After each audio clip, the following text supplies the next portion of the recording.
नमस्कार दोस्तों, स्वागत है आपका। माध्यमिक शिक्षा चयन बोर्ड की जो विज्ञापन आया है टीजीटी और पीजीटी में, उसमें महिला अभ्यर्थियों का जाति प्रमाण पत्र और निवास प्रमाण पत्र किस पक्ष का बना होना चाहिए, यानी पिता पक्ष का या पति पक्ष का। तो जो सबसे बड़ा संशय था, इसकी जो दुविधा में थे अभ्यर्थी, ये यहाँ पर उसको चयन बोर्ड के नोटिफिकेशन ने दूर कर दिया। तो ये देखिए, पिछड़ा वर्ग जाति प्रमाण पत्र का प्रारूप यहाँ पर दिया गया है। और आपको बता दें, जो नोटिफिकेशन जारी किया गया है माध्यमिक शिक्षा परिषद द्वारा, उसमें स्पष्ट रूप से बता दिया गया है कि अभ्यर्थियों के मामले में, यहाँ देखिए, महिला अभ्यर्थियों के मामले में पिता पक्ष से निर्गत जाति एवं निवास प्रमाण पत्र ही मान्य होगा, वो चाहे शादीशुदा हो या शादीशुदा ना हो। अब ये भी बता देते हैं क्यों यहाँ पर माध्यमिक शिक्षा चयन बोर्ड ने पिता पक्ष के जाति और निवास प्रमाण पत्र को ही मान्य किया है।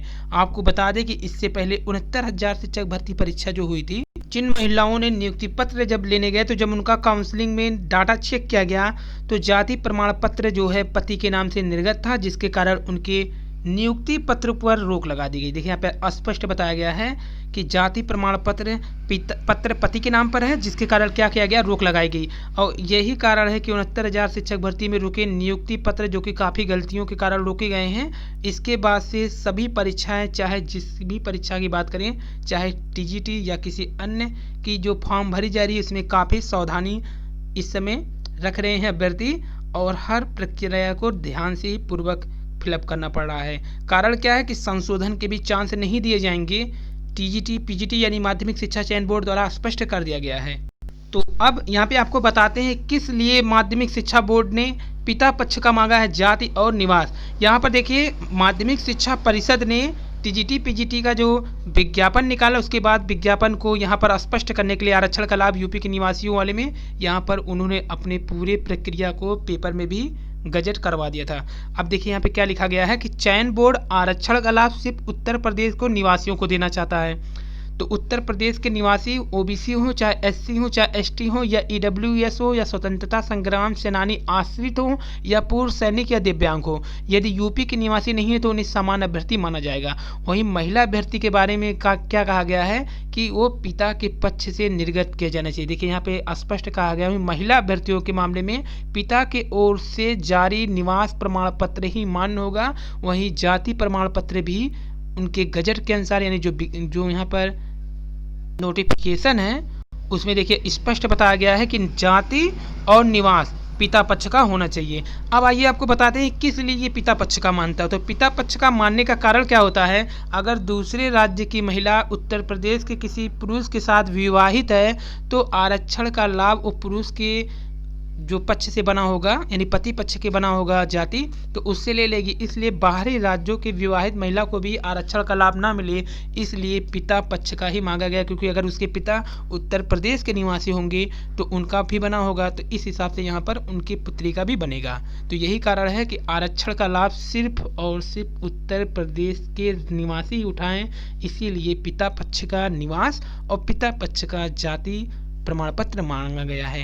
काफ़ी अभ्यर्थियों का ऐसा भी होता है कि विवाह जो है दूसरे कास्ट में होता है, तो उसमें भी आरक्षण में थोड़ा सा गफलत हो जाती है, इसलिए पिता पक्ष का ही मांग कर रहा है। तो यहाँ पे देखिए, परिशिष्ट भी जो दिया गया है, इसमें स्पष्ट कहीं पति के नाम का उल्लेख नहीं है।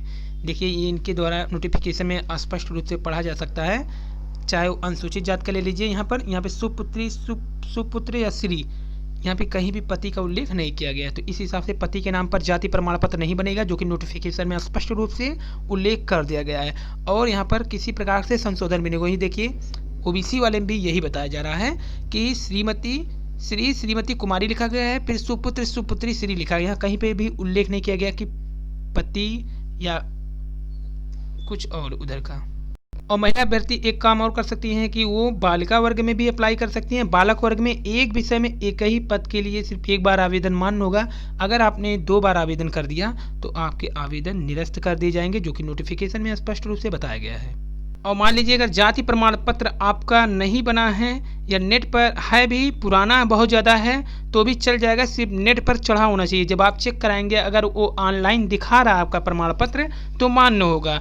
लेकिन अगर आपके पास प्रमाण पत्र नहीं है तो आप अप्लाई कर दीजिए, क्योंकि 10 से 15 दिन में फॉर्म भर जाएगा और 27 तारीख को जो कि लास्ट डेट है, इससे पहले अगर आपका प्रमाण पत्र बन जाता है तो सही है, क्योंकि आवेदन के बाद बनाया गया प्रमाण पत्र मान्य नहीं होगा, क्योंकि 69,000 और पुलिस भर्ती परीक्षा में इसी पर रोक लगाया गया है। और यहाँ पर भी देखिए स्पष्ट रूप से उल्लेख किया गया है, बताया गया है यहाँ पर कि विज्ञापन का सावधानी पूर्वक पहले अध्ययन कर लीजिए और ऐसे अभ्यर्थी जो आवेदन सबमिट करने की अंतिम तिथि तक, देखिए स्पष्ट रूप से बताया गया है, वांछित अनिवार्य अर्हता नहीं रखते हैं वे इस परीक्षा में आवेदन न करें, क्योंकि उनका अभ्यर्थन स्वीकार नहीं किया जाएगा।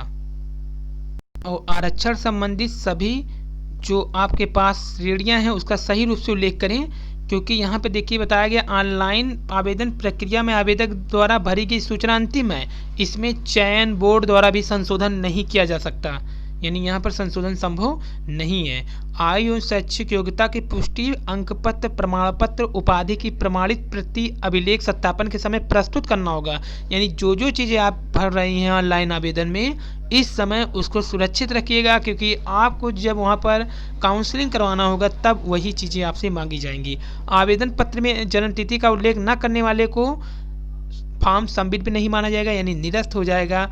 और सबसे बड़ी बात है कि निर्धारित साइट की फ़ोटो ही अपलोड करें और हस्ताक्षर जो है ब्लैक पेन से करिए, हस्ताक्षर ब्लैक पेन से ही होना चाहिए और फोटो की साइज जो बताया गया है उसी के अनुसार होना चाहिए। कोई भी समस्या आने पर आप दूरभाषा भी नंबर दिया गया है, यहाँ पे दूरभाषा से भी संपर्क कर सकते हैं। यहाँ पे देखिए मोबाइल नंबर दिया गया है, इनका टेलीफोन नंबर दिया गया है।